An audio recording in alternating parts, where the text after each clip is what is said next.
தம்பதிகளுக்கு தங்கமயில் வழங்கும் கல்யாண பரிசு. ஒவ்வொரு 10 கிராம் தங்கத்திற்கும் 40 கிராம் வெள்ளி இலவசம். வணக்கம். எப்படி இருக்கீங்க? நல்லா இருக்கேன். ரொம்ப ஹாப்பி உங்களை மீட் பண்ணி 3BHK பற்றி பேசுகிறதுல ரொம்ப சந்தோஷம். ஸோ 3BHKவோட ஸ்டார்டிங் பாயிண்ட் பற்றி பேச ஆரம்பிக்கிறதுக்கு முன்னாடி குருதி ஆட்டத்தோட ரிசல்ட்லேருந்து ஆரம்பித்தா கனெக்டடாக இருக்கும்னு நான் நினைக்கிறேன். ஸோ குருதி ஆட்டத்தோட ரிசல்ட் இருக்கும்போது உங்களோட ஸ்டேட் ஆஃப் மைண்ட் எப்படி இருந்தது? இப்போ அடுத்து 3BHKன்னு இப்போ பாசிட்டிவாக இருக்குது படத்தோட விஷயங்கள் எல்லாமே பார்க்கும்போது. ஸோ அதுலேருந்து ஸ்டார்ட் பண்ணலாம். நமக்கு குருதி ஆட்டத்தோட ரிசல்ட்டுக்கு அப்புறம் இப்போ யோசிக்கும் போது அதை கடந்து வர்றது கஷ்டமாக இருந்தாலும் அந்த ஒரு 6 மாதம் நிறைய ப்ராசஸ் பண்ணேன். சரி, இந்த ஒரு படம் சரியாக போகாத ஒரு படம் தான் நமக்கு நிறைய லெசன்ஸ் சொல்லித்தரும். இப்போ எனக்கு நிச்சயமாக தோணுது, அந்த டேஸ்ட் ஆஃப் மெடிசன் சொல்லுவாங்க, அதில் கற்றுக்கிட்ட சில லெசன்ஸ் நமக்கு ரொம்ப இம்பார்ட்டன்ட்டு. நான் அதுக்கப்புறம் யோசிச்சேன், ஓகே இனிமேல் நம்ம ஒரு படம் எடுக்கிறோம்னா நம்ம 100% அதில் எந்த இடத்துலையும் மிஸ் பண்ணிடக்கூடாது. அந்த எல்லா வேலையும் எவ்வளவு சரியாக இருக்கான்னு எந்தளவு நம்ம செக் பண்ணணும், எந்தளவு ஷியூராக இருக்கணும்னு சொல்லிட்டு அதில் ஒரு படம் நிறைய 5 வருஷம் ஆச்சு அந்த படத்தோட ப்ராசஸ். அதுக்காக அதனால சரியாக வரல, அதனால அது கரெக்டாக பண்ண முடியலன்னு ப்ளேம் பண்ணுறது ஒரு டைரக்டரோட வேலை இல்லை. இதோட 100% பொறுப்பு நம்ம தான் எடுத்துக்கணும் அப்படின்னு சொல்லிட்டு நான் ஒரு 6 மாதம் எனக்கு ஆச்சு. ரைட்டராக நம்ம என்ன இன்னும் சரியாக பண்ணியிருக்கணும், என்ன மிஸ் பண்ணணும் அப்படின்னு சொல்லிட்டு அந்த படத்தில் இருந்த பிரச்சனைகளுக்கு நடுவில் அந்த கதை இன்னும் மேபி ஏதாவது இன்னும் ஒரு ஃபைன் டியூன் பண்ணி வேறு விதமாக அது ஆடியன்ஸ்கிட்ட கொடுக்கும்போது அதில் இருந்த பிரச்சனைகள் எல்லாத்தையும் எந்தளவு சரி பண்ணி கொடுத்துருக்கணும், அது ரைட்டராக நம்மளோட பொறுப்பு. டைரக்டராகவும் நம்ம இன்னும் வேறு என்ன பண்ணியிருக்கணும், இதெல்லாம் நான் யோசித்தேன்.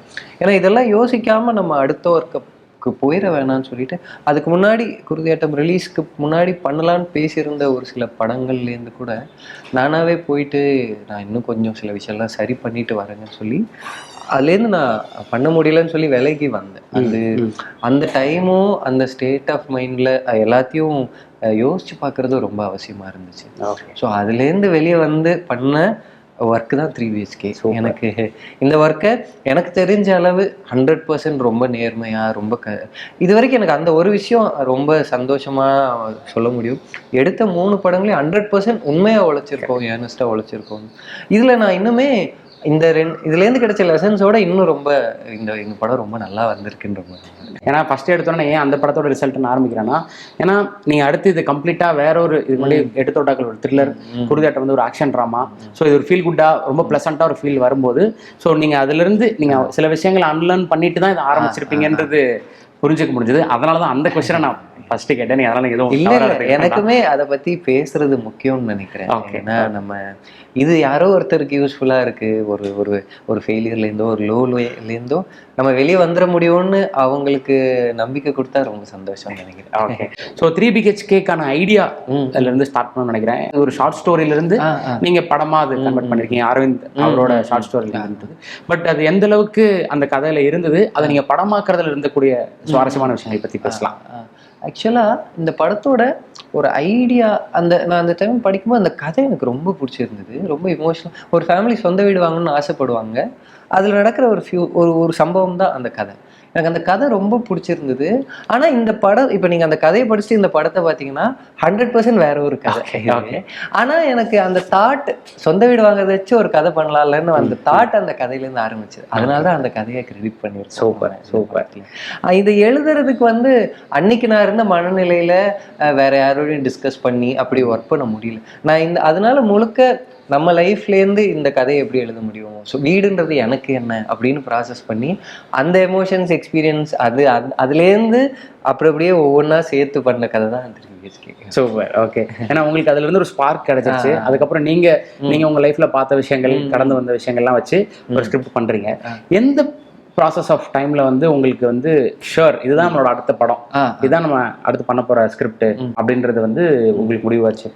நான் ஆக்சுவலா அதுக்கு முன்னாடி ஒரு சில கதைகளை பண்ணலான்னு மீட் பண்றது, ஹீரோஸை, ப்ரொடியூசர்ஸை அப்படி போயிட்டே இருந்தது.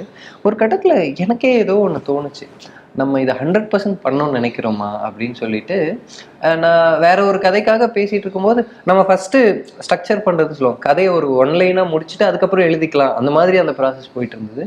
அது ஒரு வேற ஜானர்ல இருக்கிற படம். ஆனால் எனக்கு அந்த ப்ராசஸ் அப்படியே போயிட்டே இருக்கும்போது இன்னமும் அது மட்டும் தோணுச்சு, நம்ம போன படத்துல பண்ண மாதிரி 100% இதை நம்ம கன்விக்ஷனோட பண்றோமா அப்படின்னு சொல்லிட்டு. அதனால நான் இந்த 3BHK எழுத ஆரம்பிச்சது முதல்ல ஒரு கதை எழுதி முடிப்போம், வேற எதை பத்தியுமே யோசிக்க வேணாம்னு சொல்லிட்டு முழுசா அப்படியே ஒரு ஃப்ளோவில் எழுதி முடிச்சது. அப்போ போயிட்டு இருந்த ஒரு சில வேலைகள் எல்லாம் கூட அப்படியே பாஸ் பண்ணி வச்சுட்டு எல்லாத்தையும் ஆஃப் பண்ணி வச்சுட்டு முழு கவனத்தோட இந்த கதையை எழுதி முடிச்சது. இதை எழுதும்போது கூட இதுல யார் ஆக்டரு, இந்த இது எதையுமே யோசிக்கல. பட் இப்போ அதை முடிச்சுட்டு நான் ஃபர்ஸ்ட் இந்த ஸ்கிரிப்டை கொடுத்தது வந்து அருண் பிரதர் கிட்ட. அவர் படிச்சுட்டு பயங்கர எமோஷனலா ரியாக்ட் பண்ணாரு. அப்போ கரெக்டா சித்தா ரிலீஸ் ஆகுது. நான் சித்தாவோட ப்ரிவியூ ஷோக்கு போயிருந்தேன். படம் பார்த்துட்டு பயங்கரமா எமோஷனலா இருந்தது. நான் சித்தார்த் சார்ட்ட போய் அப்பதான் ஃபர்ஸ்ட் டைம் ப்ராப்பரா பேசுறேன். முன்னாடி எங்கேயோ ஃபியூ இடத்துல பார்த்துருந்தா கூட பெரிய பழக்கம் இல்லை. அப்போ போய் சித்தார்த் சார்ட்ட பயங்கர எமோஷனலா பேசுறேன். சித்தார்த் சாருக்கு அந்த படம் அவர் லைஃப்ல ஒரு லைஃப் சேஞ்சிங் ஃபிலிமா இருந்தது. பேசினேன். அதுக்கப்புறம் தான் சித்தா வந்து ஒரு 2 வீக்ஸ் நல்லா போன அப்புறமா சித்தார்த் சார் வந்து கூப்பிட்டு அனுப்புனாரு. உங்ககிட்ட ஏதாவது கதை இருந்தா சொல்லுங்க, நம்ம ஒர்க் பண்ணலாம் அப்படின்னு சொல்லி. நான் அப்ப இந்த ஸ்கிரிப்டை முடிச்சிருந்தேன். நான் சார்கிட்ட சொன்னேன், சார் இப்பதான் ஒரு ஸ்கிரிப்ட் முடிச்சேன், ஆனா அந்த கதை நீங்க பண்ற கதையா இருக்கான்னு எனக்கு தெரியல அப்படின்னு சொல்லிட்டு நான் மெயினா அது வேற சென்ஸ்ல கூட இல்லை, இதுல ஒரு லைஃப் ஜேர்னி கதை. ஒரு 18 இயர்ஸ்ல ஆரம்பிச்சு ஒரு 30-40 இயர்ஸ் லைஃப் ஜேர்னி இருக்கு. மெயினா எனக்கு அந்த ஒரு 18 இயர் போர்ஷன், ஒரு பெரிய போர்ஷன் இருக்குன்றது தான் எனக்கு மனசுல. அது சித்தார்த் சார் நம்ம இப்ப அந்த ஸ்கிரிப்டை கொடுத்தா சார் அவர் பண்ண முடியாத ஸ்பேஸ்ல இருக்கோம் அப்படின்னு. பட் சித்தார்த் சார் படிச்சுட்டு ஸ்கிரிப்டுக்கு பயங்கர எமோஷனலா ரியாக்ட் பண்ணாரு. அப்போ நான் இதை சொன்னேன், இந்த விஷயத்துக்கு தான் சார் நான் தயங்கினேன்னு. அவர் அதுதான் எனக்கு ரொம்ப சேலஞ்சிங்கா இருக்கு அப்படின்னு சொல்லிட்டு அவர் இந்த 18 இயர் ஓல்டு ஒரு போர்ஷனை நான் ப்ளே பண்றத ஒரு ஆக்டரா ரொம்ப இம்பார்ட்டண்டா இதை ஒரு சேலஞ்சா எடுத்து நான் பண்றேன் அப்படின்னு சொல்லிட்டு. ஸோ அதுக்கான ப்ராசஸ் எல்லாமே ரொம்ப சேலஞ்சிங்கா இருந்துச்சு. நீங்க எழுதி முடிச்சிருக்க ஃப்ரெஷ்ஷா ஒரு ஸ்கிரிப்டை ஒரு ஹீரோ வந்து உங்கள்கிட்ட கதை இருக்கான்னு கேட்கும்போது கரெக்டா உங்களுக்கும் வந்து இது எப்படி அவங்க பண்ணுவாங்கன்ற ஒரு சந்தேகம் இருந்திருக்கு. பட் இது எல்லாமே போய் எல்லாமே பாசிட்டிவா மாறும்போது அஸ் எ கிரியேட்டரா உங்களுக்கு எவ்வளவு ஹாப்பியா இருந்தது? ஐயோ, இப்போ யோசிச்சு பார்க்கும்போது இந்த ஃபேமிலியா இந்த போஸ்டர் பார்க்கும்போது பயங்கர ஹாப்பியா இருக்கு. இது சித்தார்த் சார் படம் எடுக்க ஆரம்பிச்சப்பறம் நான் நினைச்சேன், மேபி ஒரு யங்கர் ஆக்டர் பண்ணியிருந்தா 18 பண்ணியிருக்க முடியும். பட் லேட் 30s 40s அவங்க கன்வின்சிங்கா எந்த அளவுக்கு. இப்போ எனக்கு சித்தார்த் சார் அவ்வளவு ஆப்டா இருக்காரு. இதுக்கு மேபி இன்னைக்கு நீங்க இந்த படத்தை சித்தார்த் சார் பதிலாக வேற யாரையாவது நீங்க யோசிச்சு பார்க்கும்போது எனக்கு டக்குன்னு தெரியவே இல்லை. எனக்கு சித்தார்த் சார் அவ்வளோ ஆப்டா இந்த படத்துக்கு அமைஞ்சிருக்காரு. Family Sarath sir, Devayani ma'am வந்து அப்படியே அந்த அப்பா அம்மாவை ரெப்ரசன்ட் பண்றது வந்து இப்போ எல்லாரும் கேட்குறாங்க, அவங்க சூரியவம்சம் ஃபேர் எப்படி வந்தாங்கன்னு சொல்லிட்டு யோசிச்சு பார்த்தா சூரியவம்சம்ல நம்ம எல்லார் மனசுலயும் அவங்க இருக்காங்க. 2 பேர் ஒரு ஜேர்னியை ஆரம்பிச்சு ஒரு சாதாரண இதுலேருந்து அவங்க ஒரு இடத்துக்கு வராங்கன்ற ஒரு எமோஷன் இருக்கு. அது நம்ம எல்லாருக்கும் நம்பிக்கையா இருக்கும். நம்ம லைஃப்ல லோவா இருக்கிறதுலாம் நம்மளும் சூரியவம்சம் ஜன்னல் இல்லாம. ஸோ அவங்க இந்த கதைக்கு வந்து இந்த கதை அதே மாதிரி ஒரு ஜேர்னி, ஒரு லோவர் மிடில் கிளாஸ் ஃபேமிலி லைஃப்ல நம்ம ஒரு இடத்துக்கு போயிட முடியாதான்னு சொல்லி ஆசைப்பட்டு அவங்களோட ஒரு 30-40 இயர்ஸ் ஜேர்னியை காட்டும் போது அது இவங்க இருக்கும்போது அந்த எமோஷன் அவ்வளோ ஈஸியா எல்லாருக்கும் கனெக்ட் ஆயிடுது, பயங்கரமா எலிவேட் ஆயிடுது.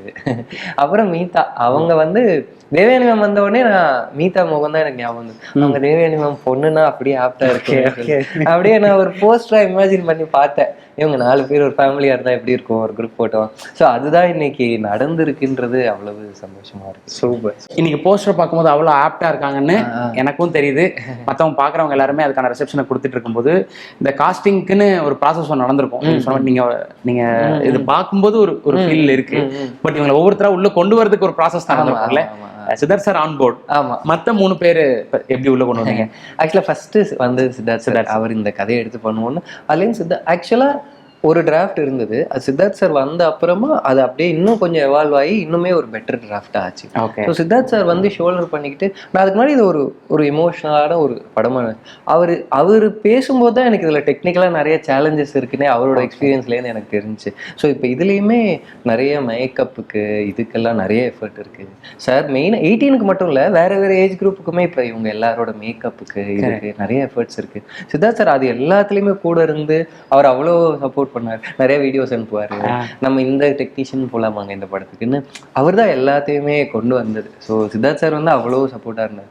அப்புறமா அப்பா அம்மாவுக்கு நான் ஒரு சைட் ஃபர்ஸ்ட் அம்மாவை கண்டுபிடிக்கணும்னு ஒரு லிஸ்ட் பண்ணிட்டு இருக்கேன். அப்ப எனக்கு டக்குன்னு தேவயானி மேம் ஃபிளாஷ் ஆகுது. ஃபர்ஸ்ட் அம்மா சாந்தி. ஆமா, சாந்தின்னு சொல்லிட்டு தேவயானி மேம் வந்து ஒரு ஃபேஸா ஃபிளாஷ் ஆகுறாங்க. சூப்பராக இருக்கும் அப்படின்னு சொல்லிட்டு ஃபஸ்ட்டு அவங்க நேம் தான் எழுதி வச்சுக்கிட்டது. சரி, நம்ம ப்ரொடக்ஷனில் சொல்லும் முன்னாடி எப்போவுமே ஒரு 3 ஆப்ஷன்ஸ் கேட்பாங்கல்ல கேஸ்டிங். இவங்க டேட் இல்லைன்னா இவங்க.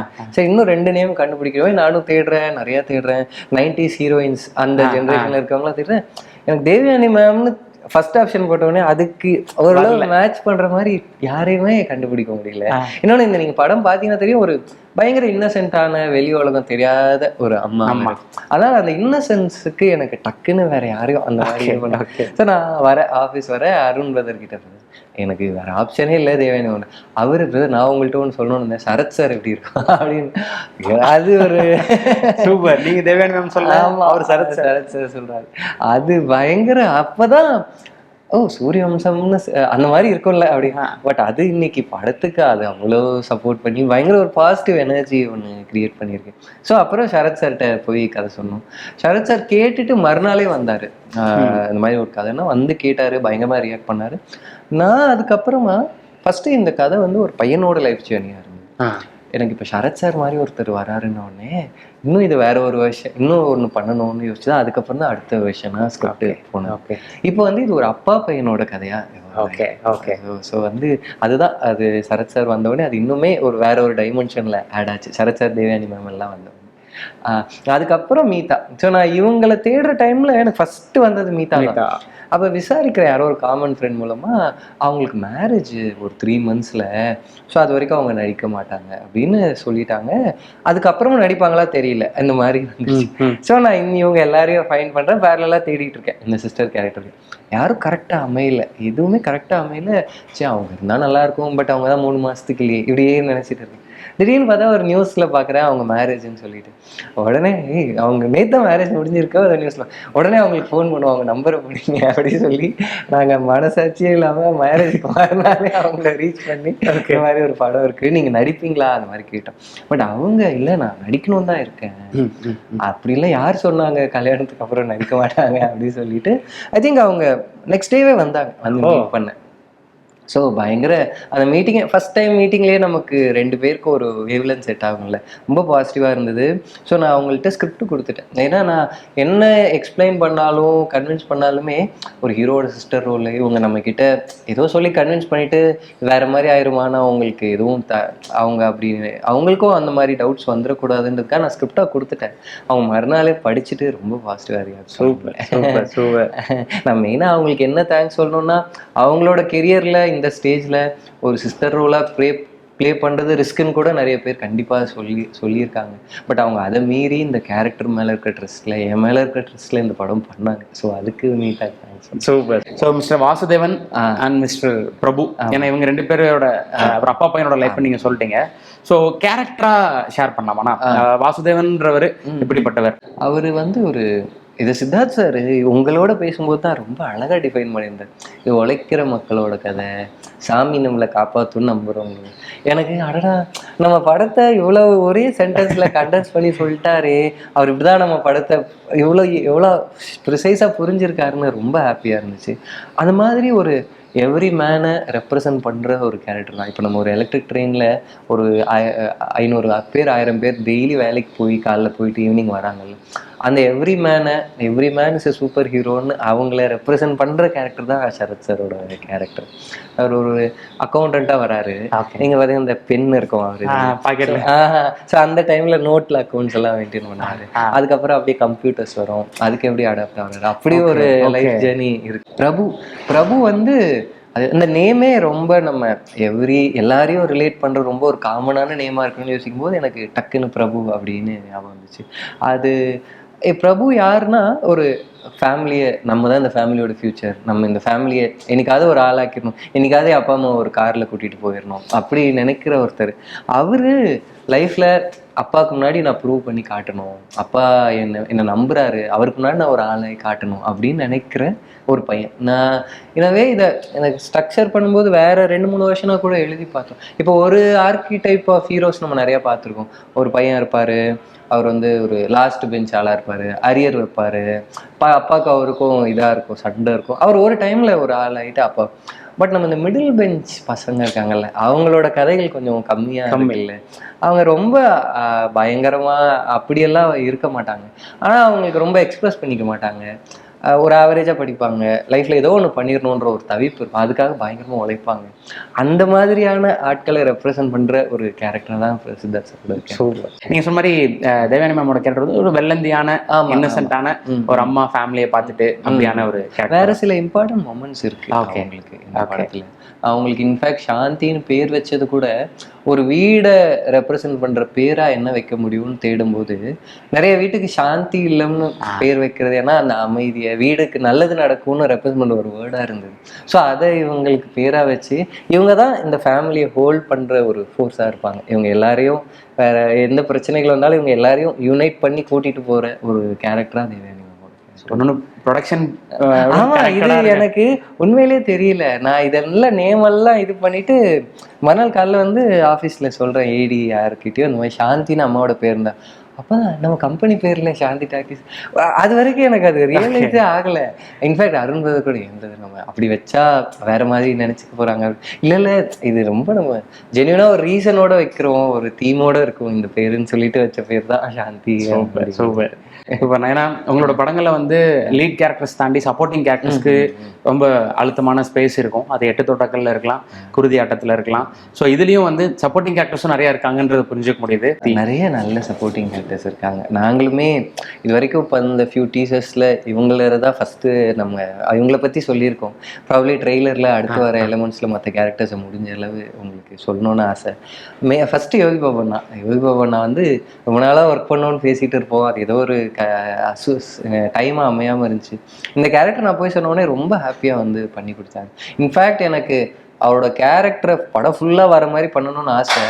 ப்ராக்டிக்கலாக சில சேலஞ்சஸ் இருந்தது. இவங்களோட லுக்ஸ் எல்லாமே வேற வேற. ஸோ அதுக்கான டைம்னு அட்டஸ்டச்சாக படத்தை அப்படி ஷூட் பண்ண முடியல.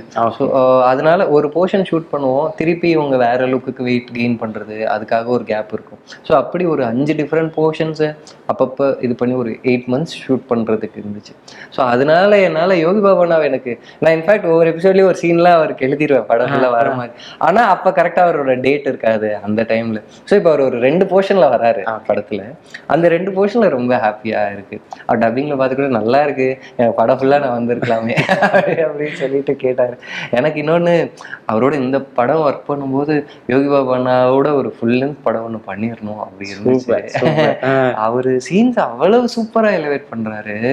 பேப்பர்ல ஒன்று இருக்கோ, அதை படிச்ச உடனே அவர் ஒரு டைமிங்ல அதை ஒன்று பண்ணுவாரு அழகா. அந்த சீனோட ரிதம், ஒரு ஹியூமர் இருக்கிற சீன்னா அவர் தான் மற்ற எல்லாருக்கும் ரிதமே செட் பண்ணுவார். அவருக்கு அதை பண்ணி பண்ணி அதுல அவ்வளோ அவர் டியூன் ஆனதுல ரொம்ப பியூட்டிஃபுல்லா செட் பண்ணுவார். அவரை பண்ணும்போதும் சரி, அது எங்கேயோ ஒன்று எலவேட் ஆகிட்டே இருக்கிறத நம்ம பார்க்க முடியும். டப்பிங்ல கூட குட்டி குட்டியா அவ்வளோ அழகா எலவேட் பண்ணியிருக்காரு. ஸோ யோகி பாபண்ணாவோட ஒர்க் பண்ணது ஒரு பயங்கர ஹாப்பியான எக்ஸ்பீரியன்ஸ். சைத்ரா அவங்களுக்கு இந்த படத்தில் இவங்களோட லைஃப்பில் அவங்க என்ன பார்ட்டுன்னு ஒரு ரொம்ப இம்பார்ட்டண்ட்டான ஒரு கேரக்டர்.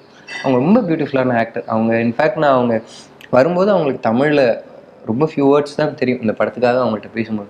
ஆனால் நான் தமிழ் சினிமாவில் பண்ணணும், நான் தமிழ் சினிமாவில் நடிக்கணும், இங்கே எவ்வளோ பியூட்டிஃபுல்லாக படம் பண்ணுறாங்கன்னு சொல்லிட்டு அவங்க கிளம்பி வந்து நான் அவங்களாவே நான் ஆடிஷன் பண்ணணும்னு நினைக்கல. ஏன்னா நான் அவங்களோட படங்கள் சைட்டி டோபி எல்லாம் பார்த்துருக்கேன். இல்லை நான் என்னால் லாங்குவேஜ் பேச முடியுதா, எனக்கு ஏதாவது ஒரு சீன் கொடுங்க நான் ஆடிஷன் பண்ணுறேன்னு சொல்லி நான் ஒரு இம்பார்ட்டன்ட் சீனை அவங்களுக்கு அனுப்புனேன்.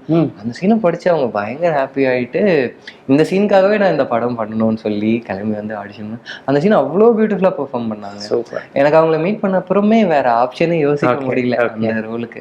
அவங்க இதை தவிர இதில் சுப்பு பஞ்சு சார் இருக்காரு, ஒரு இம்பார்ட்டன்ட் ரோல் ப்ளே பண்ணுறாரு. இவர் இருக்கார், தலைவாசல் விஜய் சார் ஒரு இம்பார்ட்டன்ட் ரோல் வர்றாரு. சரஸ்வதி மேனன் இருக்காங்க. சதீஷ் அவர் வந்து எனக்கு ஏதோ ஒரு ஆசை, நம்ம யாராவது ஒரு புது டேலண்ட்டை கண்டுபிடிக்க முடிஞ்சா சந்தோஷமா இருக்கும்னு சொல்லிட்டு அப்படி இது வரைக்கும் முடிஞ்சாலும் புதுசாக யாரோடையாவது ஒர்க் பண்ணும்போதுலாம் ரொம்ப ஹாப்பியாக இருக்கும். இவருக்கு அந்த மாதிரி ஒரு இம்பார்ட்டன்ட் ரோல் இந்த படத்தில் த்ரோட் வர ஒரு ரோல் சித்தார்த் சாரோட ஒரு ரோல். அது அவ்வளோ பியூட்டிஃபுல்லாக பண்ணியிருக்காரு. இன்னொன்று அவர்கிட்ட இயல்பாக ஒரு இன்னசென்ஸ் இருக்கும். அவர் ஃபைனலி யூடியூப் வீடியோஸ் எல்லாம் பண்ணியிருக்காரு. அவர் இந்த மாதிரி ஒரு இம்பார்ட்டன்ட் ரோலை எடுத்து பண்ணதை அவர் லைஃப்பில் ரொம்ப இம்பார்ட்டன்ட் விஷயமா பயங்கர இமோஷனலாக ரியாக்ட் பண்ணார்.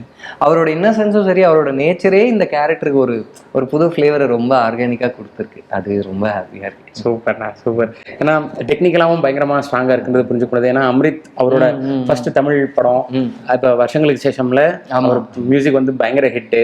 ஸோ இப்போ அதை தொடர்ந்து தமிழில் லான்ச் ஆகும்போது இப்போ கனவெல்லாம் பாட்டும் சரி, படத்தோட சின்ன சின்ன கிளிம்ஸ் எல்லாம் பார்க்கும்போது படத்தை மேலும் ஃபீல் குட்டாக அழகாக மாற்றிருக்கிறது அவரோட மியூசிக் தான்ன்றது புரிஞ்சுக்க முடியுது.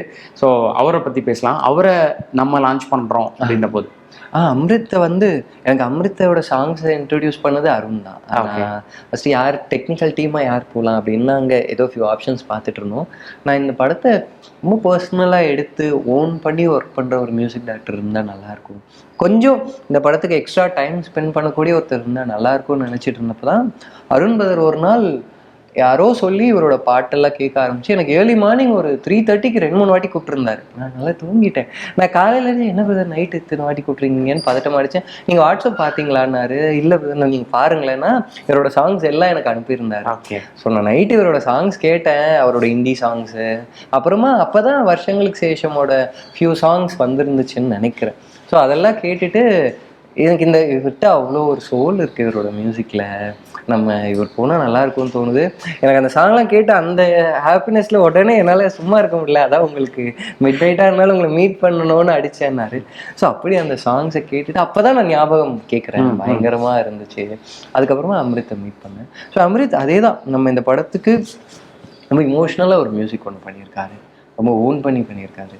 எனக்கு அடுத்தடுத்த பாட்டுமே வருது, அது எல்லாமே உங்களுக்கு ஒவ்வொரு பாட்டும் ஒவ்வொரு ஃப்ளேவரில் ரொம்ப பியூட்டிஃபுல்லாக அமைஞ்சிருக்கு. அது ரொம்ப ஹாப்பியாக. Super super. ஏன்னா சின்ன சின்ன கிளிம்ஸஸாக பார்க்கும்போது சரி, இது ஒரு விஷுவலாக இது ஒரு மலையாள ஃபிலிமோட இதுவும் இருக்கு. அப்புறம் டிஓபி பார்க்கும்போது தினேஷ் கிருஷ்ணன் பண்ணியிருக்காரு, ப்ளஸ் ஜித்தின் வந்து ஃப்ரம் கேரளா அப்படின்றது புரிஞ்சுக்க முடியுது. ஏன் 2 சினிமாட்டோகிராஃபர் டேட்? ஆமாம், அதே தான். இதை நான் சொன்ன ஒரு 8 months ஆச்சு. ஓகே. ஸோ அதனால ஜித்தின் வந்தது பயங்கர இன்ட்ரெஸ்டிங்கான கதை, அது ஃபஸ்ட்டு சொல்கிறேன். இதே தான் எனக்கு கேமராமேனாக இந்த படத்தை இப்படி ப்ரெசென்ட் பண்ணோன்னு இருந்தப்போ நான் ஜித்தின் பண்ண 2 ஒர்க்ஸ் இருக்கு. ஜூன் ஒரு படம், மதுரம் அவரா? ஆமா, மதுரமும் அவர் பண்ண படம் தான். அதே டைரக்டர் அவங்க. Okay okay. அஹ்மத் கபீர். ஆமா, அஹ்மத் கபீரோட படம். எனக்கு மதுரம் ரொம்ப பிடிச்சிருந்தது. அது லாக்டவுன்ல ஒரு ஹாஸ்பிட்டலுக்குள்ள, ஒரு ரியல் கவர்மெண்ட் ஹாஸ்பிட்டலுக்குள்ளேயே ஷூட் பண்ண படம். அவர்கிட்ட பேசும்போது தான் சொன்னார், எனக்கு ரொம்ப பியூட்டிஃபுல்லாக அந்த ஒரு லாக்டவுன் சுச்சுவேஷனை இவ்வளோ ஹோப்ஃபுல்லான ஒரு கதையாக எவ்வளோ அழகாக பண்ணியிருக்காங்க அப்படின்னு சொல்லிட்டு. ஜூனும் எனக்கு ரொம்ப பிடிச்ச ஒரு படம். இன்ஃபேக்ட் நான் இந்த படத்தை பிச் பண்ண ஆரம்பித்த அந்த ஒரு ஃபியூ டைம்ஸ், அதுக்காக இந்த மாதிரி இருக்கலாமா அந்த மாதிரி இருக்கலாமான்னு பிச் பண்ண ஆரம்பித்த ஃபியூ டைம்ஸில் நான் ஜூன் மதுரம்லேருந்து நிறைய ஒரு லுக் புக் மாதிரி இருக்கணும், அந்த கிராப்ஸை தான் யூஸ் பண்ணிகிட்டே இருந்தேன். அப்போது நம்ம இங்கே இருக்கிற ஃபியூ ஃப்ரெண்ட்ஸ் அவங்களாம் தான் ஃபஸ்ட்டு சினிமாட்டோகிராஃபி பண்ணதுக்கு பேசணும், எல்லாரோட டேட்ஸு இந்த மாதிரி ஃபியூ விஷயம் அப்படியே போயிட்டே இருந்தது. எனக்கு ஒரு நாள் ஸ்ட்ரைக் ஆச்சு, சரி நம்ம மலையாள படம் மாதிரி ஒன்று பண்ணணும்னு ஆசைப்படுறோம், ஏன் நம்ம அங்கேருந்து ட்ரை பண்ணவே இல்லை, அதில் ப்ராக்டிக்கலாக மட்டும் அவங்க வந்து அந்த மாதிரி லாஜிஸ்டிக்ஸ் எல்லாம் இருக்குது எப்படி ஒர்க் பண்ணுறது. பட் பரவாயில்லன்னு அபினவ் சுந்தர் நாயக்னு, ஆமாம், முகுந்தன் உண்ணி அவர் எடிட்டர். ஆமா, வாய்மொழி பேசும், குரங்கு பொம்மை எல்லாமே அவர் தான் எடிட்டர். மடோனஷனோட ஷார்ட் ஃபிலிம்ஸ் எல்லாருக்கும் அவர் தான். ஸோ அபினவ் ரொம்ப இயர்ஸாக தெரியும். அபினவ் அங்கே தானே இருக்காரு அப்படின்னு சொல்லி நான் அடிக்கிறேன். எனக்கு இந்த மாதிரி யாராவது சினிமாட்டோகிராஃபர்ஸ் நீங்கள் சஜஸ்ட் பண்ணுவோம். அபினவ் பயங்கரமான டெக்னீஷியன். ஸோ நீங்கள் எனக்கு உங்களுக்கு பிடிச்ச மாதிரி நல்ல சினிமாட்டோ நீங்கள் சஜஸ்ட் பண்ணாலே எனக்கு அது ட்ரஸ்ட் இருக்குது. நீங்கள் அவர் ஃபஸ்ட்டு சரி நான் ஒரு ஃபியூ ஃப்ரெண்ட்ஸ்கிட்ட செக் பண்ணிட்டு வரேன் யார் அவைலபிள்னு. அவர் ஃபஸ்ட்டு சொன்ன நேம் ஜித்தன். ஓகே, எனக்கு அடடா நம்ம இவ்வளோ நாளாக அவரோட இதை ஸ்க்ரீன் கிராப்ஸை யூஸ் பண்ணிட்டு இருக்கோம். அவர் அப்போதான் கரெக்டாக ஒரு வெப் சீரிஸ் முடிச்சு, ஸோ அவர் எதுவும் வேற எதுவும் இமீடியட்டாக சைன் பண்ணாமல் இருந்தேன். ஸோ மறுநாளே கேரளா கிளம்பி போயிட்டு ஜித்தனை மீட் பண்ணி ஃபர்ஸ்ட் டேவே பயங்கர அந்த கனெக்ட் பயங்கரமாக இருந்துச்சு. அவரை கொண்டு வந்தாச்சு. அந்த லாஜிஸ்டிக்ஸ்லாம் மட்டும் இருந்தது. அவர் கேரளாலேருந்து வந்து இங்கே எப்படி ஒர்க் பண்ண முடியும், டிஐ எப்படி பண்ணுறது, அவர் ஒரு கலரிஸ்டோட ரெகுலராக ஒர்க் பண்ணுறாரு, இதெல்லாம் எப்படின்னு ஸ்டார்ட் பண்ணோம். அவர் அப்போ ஒன்று மட்டும் சொன்னார், எனக்கு நெக்ஸ்ட்டு 4-5 monthsக்கு நான் எந்த கமிட்மெண்ட்டும் இல்லை, இன்னொரு படம் பை நவம்பர் டிசம்பரில் நான் அது ஒரு யூரோப்பில் ஷூட் பண்ணோம், அந்த சீசன் அந்த இது வீசா எல்லாமே இருக்குது, அப்போ நான் அங்கே ஷூட் பண்ணி ஆகணும் ஒரு 3 monthsன்னு அந்த இது. ஸோ நம்ம இந்த லுக்ஸு இந்த லாஜிஸ்டிக்ஸ் இருந்ததால் அவர் இருக்கும்போது 2 போர்ஷன் ஷூட் பண்ண முடிஞ்சுது. 3rd போர்ஷன் அப்போ அவர் யூரோப் போக வேண்டிய சுச்சுவேஷன் ஆயிடுச்சு. ஸோ அப்படி அதுக்கப்புறம் வேற ஒருத்தர் யார் இந்த படத்தை பண்ண முடியும் அப்படின்ற சுச்சுவேஷனில் தான் டிகே பிரதர். டிகே பிரதர்கிட்ட நான் ஆக்சுவலாக ஃபஸ்ட்டு கேட்டேன். நான் ஃபஸ்ட்டு ஃபியூ ஃப்ரெண்ட்ஸை கேட்டேன் இல்லையா, அதில் டிகே பிரதரும் அவரோட ரொம்ப எனக்கு அவரோட ஒர்க்ஸ் எல்லாம் ரொம்ப பிடிக்கும். நெஞ்சுக்கு நீதியாக இருக்கட்டும், சூது கவுமா இருக்கட்டும், அவ்வளோ பியூட்டிஃபுல்லாக. கனா அவர் தான். நான் கனா ட்ரெய்லர்லாம் பார்த்துட்டு ஒரு ஸ்போர்ட்ஸ் ஃபிலிம் அப்படியே பாலிவுட் ஸ்போர்ட்ஸ் ஃபிலிம் மாதிரி இருக்கு பிரதர், உங்களோட ஒரு நாள் ஏதோ ஒரு படம் ஒர்க் பண்ணணும்னு அந்த டைம்ல ரொம்ப வருஷமா பேசிட்டு இருக்கோம். ஸோ நான் ஃபர்ஸ்ட் டிகே பிரதர் கேட்கும்போது அவர் 2 days முன்னாடி ஒரு படம் சைன் பண்ணுங்க, எனக்கு தெரியாமல் போச்சு அப்படின்னு சொன்னாரு. பை த டைம் நாங்கள் இதெல்லாம் கிராக் பண்ணி முடிச்சுட்டு வரதுக்குள்ள அவரோட அந்த கமிட்மெண்ட் முடிஞ்சிருந்தது. அவர் முழுக்க ஒரு படம் ஆல்ரெடி கொஞ்சம் ஷூட் பண்ணியிருந்தாலும் அது என் மேலே இருக்கிற ஒரு லவ்ல, படம் மேலே இருக்கிற ஒரு லவ்ல தான் வந்து இந்த படம் ஷூட் பண்ணாரு. ஜிதின் ஆகட்டும் டிகே ஆகட்டும் இந்த படத்தை வந்து லுக்காகவே ரொம்ப பியூட்டிஃபுல்லாக செட் பண்ணியிருக்காங்க. இது வரைக்கும் நான் பண்ண படங்களில் ஒரு மாதிரி ரொம்ப பெஸ்ட் விஷுவலி ரொம்ப ரொம்ப ஹாப்பியாக வந்திருக்கு. சூப்பர். ஓகே. ஏன்னா இது விஷுவலாகவும் இப்படி அழகாக வித்தியாசமாக இருக்கிறது காரணம் உங்களோட ஆஸ்பெக்டும் அதில் இருந்திருக்கு. நீங்களும் சினிமாட்டோகிராஃபரும் டிஸ்கஸ் பண்ணியிருந்திருப்பீங்க நிறையா. ஸோ ஓவர் த இயர்ஸாக பை எக்ஸ்பீரியன்ஸில் விஷுவல் ஸ்டோரி டெல்லிங்காக அது மேலும் அழகாக்கிறதுக்கு இதில் என்னென்ன விஷயங்கள்லாம் உங்களுக்கு தேவைப்பட்டது? ஓகே, இதில் கண்டிப்பாக டிஸ்கஷன்ஸ் நிறையா இருந்தது. எல்லாரும் ஒரு டீமாக ஒர்க் பண்ணோம். மெயினாக ஒரு விஷயம், இந்த படத்தோட விஷுவல் ஐடியாவாக என்ன நினச்சோம்னா லைஃப் இஸ் பியூட்டிஃபுல், அதை தான் விஷுவல் ஐடியாவாக வச்சுக்குவோம். அழகாக காட்டுவோம். ஒரு டே டு டே எவ்ரிடே நம்ம பார்க்குற இடங்களையே ரொம்ப அழகாக ஒரு மாதிரி பியூட்டிஃபுல்லாக காட்டுவோம். பார்க்கும்போது மனசு வந்து அது மென்டலி சைக்கலாஜிக்கலாக ஒரு ஹாப்பியான எக்ஸ்பீரியன்ஸாக இருக்கணும்னு சொல்லிட்டு. யூஸ்வலாக இப்போ ஒரு வீடு ஷூட் பண்ணுறோன்னா நம்ம பொருளை கொஞ்சம் கலைச்சு போடுவாங்க ஆர்ட் டிபார்ட்மெண்ட். இல்லை இவங்க வந்து இவங்களுக்கு சொந்தமாக ஒரு வீடு இல்லைன்ற ஏக்கம், அப்போ இருக்கிற வீடை எவ்வளோ அழகாக வச்சுப்பாங்க. ஸோ நம்ம வந்து எல்லா பொருளும் அடுக்கி தேவயானி மேம் கேரக்டருக்கு இந்த வீடு தான் உலகம், அப்போ அவங்க இந்த வீட்டை எப்படி பார்த்துப்பாங்கன்னு சொல்லி எவ்ரி திங்ஸ் அடுக்கி இருக்கும். அதில் ஒரு அழகு இருக்கும். இப்போ நீங்கள் சொன்ன மாதிரி இந்த டீசரில் வந்த மாதிரி அந்த பீரோ அவர் ரொம்ப வருஷமாக சென்டிமெண்ட்டாக வச்சுருக்க ஒரு பீரோ அப்படி சொல்லி அந்த பொருள் எல்லாத்துக்கும் நாங்கள் அதை பார்த்து ஒன்று பண்ண முடிஞ்சுது. இப்போது வீட்டில் வர ஒரு பொருள் வந்து ஒரு 35 வருஷம் கழிச்சு அவங்க 5ஆவதா இருக்கிற வீட்லயும் இருக்கும். ஸோ அவங்க அந்த வீட்டை அவ்வளோ அந்த பொருளில் அவங்களுக்கு ஒரு கனெக்ட் இருக்கு. அது மாதிரி சில பொருள்லாம் இவங்க கொஞ்சம் கொஞ்சமாக இவங்க ஃபேமிலி பெட்டராக வர புது பொருள், அது ஒரு மிக்சி வாங்குறது அவங்களுக்கு எவ்வளோ பெரிய எமோஷனாக இருக்கு. இந்த மாதிரி அவ்வளோ இதுவாக ஒர்க் பண்ணும். இது விஷுவல் மட்டும் இல்லை, ஆர்ட் டைரக்ஷன், அவங்களோட கான்ட்ரிபியூஷன், காஸ்டியூம்ஸோட இது எல்லாமே இருக்கு. ஸோ இவங்க எல்லாருமே இந்த படம் நல்லா வந்ததுக்கு இந்த மொத்த டீமும் காரணம் அவங்களுக்கு தான். சூப்பர். ஸோ உங்களுக்கு நீங்கள் ஸ்கிரிப்டை முடிச்சதுக்கப்புறம், ஏன்னா இதுக்கு முன்னாடி 2 படங்களுமே வந்து ஒரு த்ரில்லர், ஒரு டார்க் ஜோனில் இருக்க ஒரு ஆக்ஷன் ட்ராமா அப்படின்ட்டு, பட் இப்படி ஒரு ஃபேமிலி சப்ஜெக்ட் பண்ணதுக்கப்புறம் உங்கள் ஃபேமிலியில் உங்களுக்கு க்ளோஸ்டு சர்க்கிள்கிட்ட நீங்கள் இந்த ஸ்கிரிப்ட் பற்றி ஏதாவது ஷேர் பண்ணி அவங்க சில விஷயங்கள்லாம் உங்களோட எமோஷனாக கனெக்ட் ஆகிருப்பாங்கல்ல, அதை பற்றி ஏதாவது ஷேர் பண்ணலாமா? இல்லை, நான் அது நீங்கள் சொன்னது பயங்கர. இப்போ இந்த படம் வந்து ரைட்டராக நம்ம என்ன எழுதுகிறோம், நம்ம என்ன கோத்ரூ பண்ணுறோன்றது இமோஷ்னலாகவே நமக்கு என்ன. இப்போ நீங்கள் ஒரு க்ரைம் படம் எழுதும்போது க்ரைம் பற்றி கொஞ்சம் நிறைய ரிசர்ச் பண்ணுவீங்க. அது உங்கள் மென்டல் ஸ்டேட்டுமே கொஞ்சம் அந்த ஸ்டேட் ஆஃப் மைண்டில் இருக்கும். ஸோ நல்ல வேளை நான் இந்த படத்தை இப்போ இந்த மனநிலையில் நான் இந்த படம் எழுதுனது ரொம்ப ஹாப்பியாக இருக்கேன். ஏன்னா இந்த படம் எழுதுகிற டைமில் தான் எனக்கு புதுசாக கல்யாணம் ஆகிருந்தது. இந்த ஷூட் ஆரம்பித்த நடுவு தான் பாப்பா பிறந்தேன். ஸோ எனக்கு நான் இந்த படம் எழுதுகிற இதே நேரத்தில் ஃபேமிலினா எவ்வளோ இம்பார்ட்டன்ட் நிறைய விஷயங்களை ரியலைஸ் பண்ணுறேன். ஸோ இது ஒரு மாதிரி படம் நிறைய எனக்கு சொல்லி கொடுக்குது. நான் கோத்ரூ பண்ணுற நிறைய எமோஷன்ஸ் இந்த படத்துக்குள்ளே இருந்திருக்கு. அப்படி இருக்குது எனக்கு உண்மையிலேயே. இப்போ நான் ஒரு ஃபேமிலி எவ்வளோ இம்பார்ட்டன்ட் ரியலைஸ் பண்ணுறேன். அதே ஃபேஸில் என்னால் இப்படி ஒரு ஃபேமிலியோட கதையை சொல்ல முடிஞ்சிருக்கு. குடும்பன்றது நம்ம எல்லாருக்கும் எவ்வளோ முக்கியன்ற கதையை சொல்ல முடிஞ்சிருக்குன்றது ரொம்ப சந்தோஷமாக இருக்குது. சூப்பர். ஓகே. உங்கள் மிஸ்ஸஸ்ட்டை பேசும்போது இப்படி ஒரு ஸ்கிரிப்ட் போது அவங்க சில ஆஸ்பெக்டில் அவங்களோட ஆஸ்பெக்ட்லேருந்து சில இன்புட்ஸ் கொடுத்துப்பாங்களா வீட்டில் அம்மா இந்த மாதிரி யாரோ பேசும்போது? ஸோ அதெல்லாம் வந்து எங்கள் ஸ்கிரிப்டில் ஏதோ ஒரு முக்கியமான இடங்களில் ரோல் நிறைய இருக்குது. நான் சொல்லுவேன் இன்னைக்கு இந்த மாதிரி ஒன்று அவங்கள படிக்க வச்சேன். அவங்க ஒவ்வொரு சீனுக்கு எப்படி ரியாக்ட் பண்ணுறாங்க, எங்கள் அப்பா ஞாபகம் வந்துச்சு அதெல்லாம் சொல்லுவாங்க அவங்க. நான் ஒரு நாள் ஒரு சீன் எடுக்கிறோம், சரத் சார் ஏதோ நின்று பேசுகிற மாதிரி ஒரு சீன், இதை நாளைக்கு எடுக்க போகிறேன்னு. இப்போ அவங்க என்னை வீட்டில் கிண்டல் பண்ணிட்டே இருப்பாங்க. ஏதாவது காய்கறி வெட்ட சொல்லுவாங்க. ஐயோ இந்த வேலை இருக்குமா அந்த வேலை இருக்குமாண்ணா. சரி நான் உங்கள் படம்லாம் ரிலீஸ் ஆகட்டும், ஒரே ஒரு நாள் நீங்கள் எனக்கு காய்கறி வெட்டி கொடுக்குறீங்களா பார்க்கலாம் அப்படின்னு இப்போ வரைக்கும் சொல்லிட்டு இருப்பேன். அப்போ சொன்னாங்க இது வந்து ஏன் சரத் சார் நின்று பேசணும், அவர் அப்படியே கொஞ்சம் தேவயானி மேம்க்கு ஹெல்ப் பண்ணி ஒரு காய்கறி வெட்டிட்டு பேசினா நல்லா இருக்கும்ல. அது நாங்கள் இப்போ வச்சுருக்கோம் படத்தில். அது எனக்கு ரொம்ப பியூட்டிஃபுல்லாக. இப்போ நம்ம சினிமாவில் இன்னுமே எவால்வ் ஆகி ஒன்று இருக்குல்ல, எல்லாருமே அந்த படம் படம் பொலிட்டிக்கலாக சரியாக இருக்கணும்னு பேசுகிறோம், சோஷியலாக எப்படி இருக்கணும்னு பேசுகிறோம், விமனை கரெக்டாக ரெப்ரசன்ட் பண்ணுறோமாலாம் பேசுகிறோமா. அதனால எனக்கு அந்த சீனை எடுத்துகிட்டு போய் பார்க்கும்போது ஒரு வீட்டு வேலையில் சரத் சார் ஹெல்ப் பண்ணுறாருன்ற அந்த ஒரு குட்டி விஷயம் எவ்வளோ அழகாக ஒரு அந்த சீனுக்கு ஒன்று ஹெல்ப் பண்ணுது அப்படின்னு தோணுச்சு. சூப்பர். 8 தொட்டாக்களோட சக்ஸஸ், குருதி ஆட்டத்தில் நீங்கள் கற்றுக்கிட்ட லேர்னிங், 3BHKல உங்களுக்கு கொடுத்த ஒரு கான்ஃபிடன்ஸ், இது 3 பார்க்கும்போது ஆஸ் அ கிரியேட்டராக அந்த எவல்யூஷனை உங்களால் ஃபீல் பண்ண முடியுதா? நிச்சயமாக முடியுது. நான் ரைட்டராக இப்போ நான் உண்மையில் 3BHK இது வரைக்கும் நம்ம பண்ண ஒர்க்கில் ஒரு ரைட்டராகவும் ஒரு டைரக்டராகவும் நம்ம பண்ண 3 ஒர்க்கில் இது ஒரு பெஸ்ட் ஒர்க்காக பண்ணியிருக்கோம் அப்படின்னு சொல்லி அது ரொம்ப முக்கியம்னு நினைக்கிறேன். நம்ம ஒரு ஒர்க்லேருந்து அடுத்த ஒர்க்கில் இன்னும் கொஞ்சம் எவால்வ் ஆகுது. அதே சமயம் நான் இதுக்கு முன்னாடி பண்ண மிஸ்டேக்ஸை நினச்சி பார்ப்பேன்.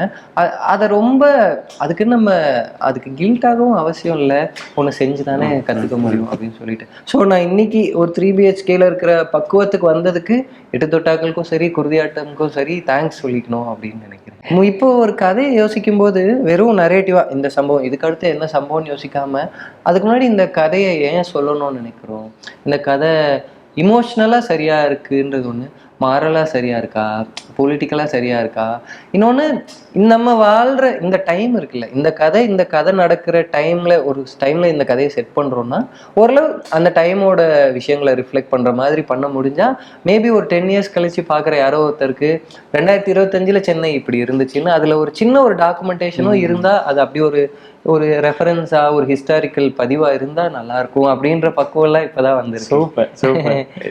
ஸோ இதுலேருந்து நீங்கள் எடுத்துக்கிட்ட டேக் அவேன்றது என்ன? ஒரு கதையை ரொம்ப இமோஷ்னலி ஜென்யூனாக சொல்லணுன்ற ஒரு கதை, அது ரொம்ப முக்கியமாக இந்த படத்தில். இப்போ நான் இந்த படத்தை இப்போ யோசிக்கும் போது நான் ரொம்ப இந்த படம் ஹிட் ஆகுமா ஃப்ளாப் ஆகுமா அதுக்குள்ளே போகவே இல்லை. நான் ஏன் நான் நம்புகிறேன்னா அந்த ப்ராசஸ்ஸு நம்ம ஒன்று எக்ஸலன்ஸ் அச்சீவ் பண்ணணும், அதை மட்டும் கவனமாக இருக்கணும். அந்த எக்ஸலன்ஸ் அச்சீவ் பண்ணுறோமா இல்லையா அதுதான் நமக்கு சொல்லிக்கிற வேலிடேஷன். மற்ற எல்லாமே எக்ஸ்டர்னல் விஷயம் தான். அதுக்கு மற்றவங்க எப்படி ரெஸ்பாண்ட் பண்ணுறாங்க, அது என்னவா ஆகுதுன்றதெல்லாம் அது அப்புறம் தான் அப்படின்னு யோசிக்கிறேன். அதே சமயம் ஹிட்டு ஃப்ளாப்பை தாண்டி நீங்கள் இந்த படத்தை கன்சியூம் பண்ணுறீங்க, நீங்கள் ஒரு கன்சியூமர், நீங்கள் ஒரு ப்ராடக்ட் என்கிட்டேருந்து வாங்கினா அந்த ப்ராடக்ட் உங்களுக்கு யூஸ்ஃபுல்லாக இருக்கும். நான் இந்த ப்ராடக்ட் வித்துடணுன்றதை மட்டுமே நினைக்காம வாங்குறவங்களுக்கு அது எந்தளவு யூஸ்ஃபுல்லாக இருக்குன்றதை யோசிக்கணும்னு அதை நான் இப்போ ரொம்ப கான்சியஸாக நினைக்கிறேன். ஸோ நான் இந்த படம் பார்க்குறவங்களுக்கு ஒரு ரொம்ப ஃபுல்ஃபில்லிங்கான ஒரு எமோஷனல் எக்ஸ்பீரியன்ஸாக இருக்கணும். அவங்க தன்னோட ஃபேமிலியை நினச்சி என்னோட ஃபேமிலியை எனக்கு இப்படி ஒரு குடும்பம் இருக்குன்னு அதோட வேல்யூவை ரியலைஸ் பண்ணுறேன், அதை செலிப்ரேட் பண்ணுறேன், ஒரு ஹாப்பி டியர்ஸோட தேட்டரை விட்டு போகணும். அவங்க என்ன ரியாக்ட் பண்ணுறாங்க, அவங்க என்ன டேக்அவேவா அவங்களுக்கு இருக்கணுன்றதை மட்டும்தான் இப்போ நான் ஃபோக்கஸ் பண்ணுறேன். இப்போ ஒரு சில டேரக்டர்ஸ்லாம் பேசும்போது, டேரக்டர்ஸோ இல்லை டெக்னீஷியன்ஸோ பேசும்போது படம் நம்ம ஓன் பண்ணி தான் அதை நம்ம பண்ணுறோம், எழுதுகிறோம், அதில் டெக்னிக்கலாகவும் ஒர்க் பண்ணுறோம். ஸோ அதில் நம்ம ஹார்ட் அண்ட் சோல் போடுறோம், ரொம்ப கனெக்டடாக அந்த ஸ்கிரிப்டோட இருக்கும். ஆனால் ஒரு கட்டத்துக்கு மேலே நம்ம அதை தள்ளி வச்சு பார்க்கறது தான் பெட்டர் அப்படின்றத சொல்கிறாங்கல்ல. ஸோ ஆனால் 3BHK மாதிரியான படம் நீங்கள் பண்ணும்போது நீங்கள் எவ்வளோ உங்கள் லைஃப்ல இருந்து அவ்வளோ விஷயங்கள் எடுத்திருப்பீங்க, நீங்கள் பார்த்தது, நீங்கள் எக்ஸ்பீரியன்ஸ் பண்ணது எல்லாமே. ஸோ அந்த தள்ளி வச்சு பார்க்கறதுக்கான ஸ்பேஸ் இதில் கிடைச்சதா உங்களுக்கு? இப்போ வரைக்கும் டெய்லி ஏதோ ஒரு ஒர்க் பண்ணிட்டே இருக்கும். ஓகே. நேற்று ஒரு சின்னதாக ஒரு எலமெண்ட் ஆட் பண்ணும், அது இவ்வளோ நாளாக இந்த படத்தில் இல்லை. ஓகே. அது ஒரு சின்னதாக ஒரு சவுண்டில் ஒரு லேயரை ஆட் பண்ணோம், பியூட்டிஃபுல்லாக இருக்கேன்னு. எனக்கு தெரிஞ்சு நம்ம படம் முடிக்கிற வரைக்கும் அப்படி தள்ளி வச்சு பார்க்க முடியுமான்னு தெரியல. மேபி நம்ம படம் இதான் இதுக்கு மேலே இல்லைன்னு நம்ம கொடுத்த அப்புறமா கொஞ்சம் பட் என்னன்னா எனக்கு இதில் பெருசாக இது வரைக்கும் அந்த பாயிண்ட் ஆஃப் வியூ இருந்ததில்ல. இப்போ எடிட்டர் அதை சொல்லிட்டே இருப்பார், கணேஷ் சிவா தான் இந்த படத்தோட எடிட்டர். விலங்கு, அயலி, கொட்டுக்காளி, மாமன், நல்ல ஒர்க்ஸா மாமன் ரீசெண்டாக அவர் இதை சொல்லிட்டு அது எனக்கு ஒரு புது பாயிண்ட் ஆஃப் வியூ அந்த படத்தில் இருந்தது. நம்ம இன்னும் படம் முடிக்கல, பட் அன்னைக்கு இருக்கிற ஃபினிஷ்டு ஷேப்பில் அன்னைக்கு என்ன ஸ்டேஜில் இருக்கோ கொஞ்சம் பேருக்கு காட்டுவோம். ஐயோ நம்ம ஃபினிஷ்டு படமாக காட்டலைன்னா அவங்களுக்கு அது 100% இருக்காதேன்னு நான் சொல்லுவேன். அவர் இல்லை, நம்ம ஃபினிஷ் படம் அனுப்புறம் அது ஏதோ ஒரு விஷயம் மாற்ற முடியாது. நம்ம இப்போயே இந்த ஸ்டேஜில் அவங்களுக்கு காட்டினா அவங்க சொல்கிற ஏதோ ஒரு எலிமெண்ட் நம்ம படத்தை இன்னும் ஒரு நம்மளை மாதிரி பார்க்காம அவங்க கொஞ்சம் தள்ளி இருந்து பார்க்குறாங்களா, நம்ம பார்க்க முடியாது ஏதோ ஒன்று அவங்க பார்க்க முடியுமே அப்படின்னு சொல்லுவாங்க. ஸோ அப்படி கொஞ்சம் பேருக்கு இந்த ஒரு 10 days கொஞ்சம் பேருக்கு படத்தை காட்டணும். ஸோ அவங்க சொன்ன சின்ன சின்ன பாயிண்ட்ஸ் எல்லாம் இப்போ படத்தை இன்னும் ஃபைன் டியூன் பண்ண வருது. அவங்க சொன்ன சில பாயிண்ட்ஸை இது வரைக்கும் நம்ம யோசிக்கலையே அப்படின்னு சொல்லிட்டு ஸோ அதெல்லாமே இப்போ சின்ன ஆட் பண்ணிட்டு இருக்கோம். சூப்பர் சூப்பர்ண்ணா. ஏன்னா இன்னைக்கு உங்கள் செட்டில் டேரக்டர்ஸ் தான் இன்னைக்கு இப்போ உங்கள் உட்பட எல்லாருமே தமிழ் சினிமாவில் இப்போ நான் முன்னாடி அந்த கேட்ட கேள்வி மாதிரி இவங்களோட அடுத்த படம் என்ன, இவங்களோட அடுத்த படம் என்னன்னு கேட்குறவங்க எல்லாருமே இல்லை உங்களோட ஃப்ரெண்ட்ஸாக இருந்திருக்காங்க. ஸோ இதெல்லாம் இதெல்லாம் பார்க்கும்போது இப்போ 3BHKக்கு அப்புறம் குருதியாட்டத்துக்கு அப்புறமே அடுத்து இவர் என்ன பண்றாரு அப்படின்ற கேள்வி இருந்தது. இப்போ 3BHKக்கு அப்புறம் நான் இப்பயே கேட்க ஆரம்பிச்சிட்டேன் அடுத்து என்ன அப்படின்ட்டு. ஸோ நீங்க ஃப்ரெண்ட்ஸா மீட் பண்றது உண்டா? அதுக்கான டைம் ஸ்பேஸ் கண்டிப்பா ஏதாவது ஒரு ரீசன் அப்பப்போ மீட் பண்ணிடுவோம். ரொம்ப ரெகுலரா பேச முடியலன்னா கூட எல்லாருமே லோகேஷ் ஆகட்டும், அஸ்வின் ஆகட்டும், சந்துரு, கார்த்தி, அஸ்வத், நித்திலன் எல்லாருமே ரெகுலரா யாரோட படமும் அது ரிலீஸ் ஆகுதுன்னா டெஃபினட்டா மீட் பண்ணிடுவோம், அதை பேசுவோம். மற்றபடி யாரோட காமனான ஃபேமிலி ஃபங்க்ஷன்ஸ் எல்லாத்துலேயும் மீட் பண்ணிடுவோம். எல்லாருமே இன்னைக்கு நீங்க சொன்ன முக்கியமான படங்கள் பண்ணிட்டு இருக்காங்க, அது ரொம்ப சந்தோஷமா இருக்கு. இப்போ அஸ்வத்தோட டிராகன் பெரிய ஒர்க் ஆச்சு, நித்திலனோட மகாராஜா ரொம்ப அழகா ஒர்க் ஆச்சு, அஸ்வின் அடுத்த படம் ஸ்டார்ட் இங்கே ஆமா ஸ்டார்ட் பண்ணாரு. கார்த்திக் யோகி இப்போதான் அனௌன்ஸ்மெண்ட் வந்தது. ஆமா ரவி சாருக்கு பண்றாங்க. ஸோ அப்படி எல்லாருமே தொடர்ந்து நல்லா பண்ணிட்டு இருக்காங்க. சந்துரு கூலிக்கு எழுதியிருக்காங்க. ஸோ அப்படி ஸோ எல்லாரோட ஒர்க்ஸையும் பார்க்கவும் ரொம்ப ஆர்வமா இருக்கேன். ஏன்னா நீங்க இது ட்ரீம் சம்பந்தப்பட்ட படம் அப்படின்றனால எனக்கு உங்களோட அப்போ இருந்த ட்ரீம் பத்தியும் நீங்க ஷேர் பண்ண நல்லா இருக்கும். ஏன்னா எல்லாருமே ஒவ்வொரு கனவோட வெவ்வேறு ஊர்கள் இருந்து சென்னைக்கு வந்து மீட் பண்ணி ஃப்ரெண்ட்ஸ் ஆகி நம்ம சினிமாவுக்கு போனோம், இந்த மாதிரி படம்லாம் பண்ண ஒவ்வொருத்தரும் ஒவ்வொரு விஷயங்கள் பேசி நீங்க எல்லாருமே முக்கியமான இடத்துல இருக்கீங்க. ஸோ அந்த ட்ரீமோட இந்த கான்வர்சேஷன் முடிக்கலாம்னு நினைக்கிறேன். ஃபர்ஸ்ட் டே எல்லாரும் மீட் பண்ணிக்கிட்டது இன்னும் ஞாபகம் இருக்கு. அந்த நாளைக்குனர் செட்ல அப்படியே அதே தான். நீங்க எந்த ஊரு, அஸ்வின் ஒரு ஊரு, நித்திலன் ஒரு ஊரு, அப்படி எல்லாரும் மீட் பண்ணி அவரா எப்பவுமே ஒவ்வொரு ரவுண்ட் முடிஞ்சு அந்த கீழே ஒரு காமன் ஸ்பாட் இருக்கும், டீ குடிக்கிறது, தம் அடிக்கிறது. அங்கே இன்னும் எவ்வளோ ட்ரீம்ஸோட பேசியிருக்கோம். ஸோ அதில் நிறைய ட்ரீம்ஸ் இப்போ நடந்துட்டு இருக்கு அப்படின்றது ரொம்ப ஹாப்பியா இருக்கு. இப்போ இரும்பு கை மாயாவியெல்லாம் லோகேஷ் வந்து அப்போ ரொம்ப ஆசையா சொல்லிட்டு இருந்த ஒரு ஐடியா இன்னைக்கு அது ஆல்மோஸ்ட் படமாக போகுதுன்ற அனௌன்ஸ்மெண்ட் எல்லாம் வரும்போது பயங்கர இதுவாக இருக்குது. ஸோ வந்துட்டு எல்லாருமே இதே தான், நம்ம மனசார ஒரு கனவை யோசிக்கும் போது ஒரு நாள் அது நடக்கும் அப்படின்றது தான் இந்த படத்தில் சொல்ல ஒரு ஐடியாவும் அதே தான். எங்கள் ஃப்ரெண்ட்ஸை பற்றி சொல்லணும்னா ஒரே இதில் அதுதான் சொல்லணும். சூப்பர்ண்ணா. ஸோ எல்லாரும் படத்தை ஓன் பண்ணிப்பாங்கன்றது புரிஞ்சுக்க முடியுது. ஸோ இதில் இருக்க மாதிரி தான் every ordinary family has an extraordinary story. So எல்லாருக்கும் வீடு வாங்கணுன்றது சித்தார்த் சார் இன்டர்வியூ நான் சொன்ன மாதிரி எல்லாருக்கும் ஒரு கனவாக இருக்கும். சிட்டியில் இருக்கவங்களுக்கு வீடு வாங்கணும்னு இருக்கும், ஊரில் இருக்கவங்களுக்கு ஃபஸ்ட் ஒரு நிலம் வாங்கி வீடு கட்டணுன்றது இருக்கும். ஸோ வீடுன்றது மரியாதை, ஸோ மிடில் கிளாஸ் லைஃபுக்குன்றது அதை நீங்கள் இந்த விஷுவல்ஸ் கிளிம்ஸ் எல்லாம் பார்க்கும்போது புரிஞ்சுக்க முடியுது. ஸோ ஒட்டுமொத்த மக்களும் வந்து 3BHKவை கொண்டாட போகிறாங்கன்றதுல எந்த மாற்று கருத்தும் கிடையாது. ஸோ நீங்கள் நினச்சதை விட 3BHK மிகப்பெரிய அளவில் சக்ஸஸ் ஆகிறதுக்கு வாழ்த்துக்கள்லாம். ஸோ உங்களை இதே மாதிரி சிரிச்ச முகத்தோட பார்த்துட்டே இருக்கணும். ஸோ அடுத்தடுத்து நீங்கள் நிறைய படங்கள் பண்ணணும். Wish you very very all the best. Thank you so much. நம்ம படம் முடிஞ்சு நம்ம திருப்பி மீட் பண்ணோம், நிச்சயமா நிறைய பேசலாம். Okay, thank you. சலுகை விலையில் சர்வலட்சணம் நிறைந்த சுபமுகூர்த்த கலெக்ஷன்கள். ஜூன் 30ஆம் தேதி வரை தங்கமயில் வழங்கும் கல்யாண பரிசு. நீங்கள் வாங்கும் ஒவ்வொரு 10 கிராம் தங்கத்திற்கும் 40 கிராம் வெள்ளி இலவசம்.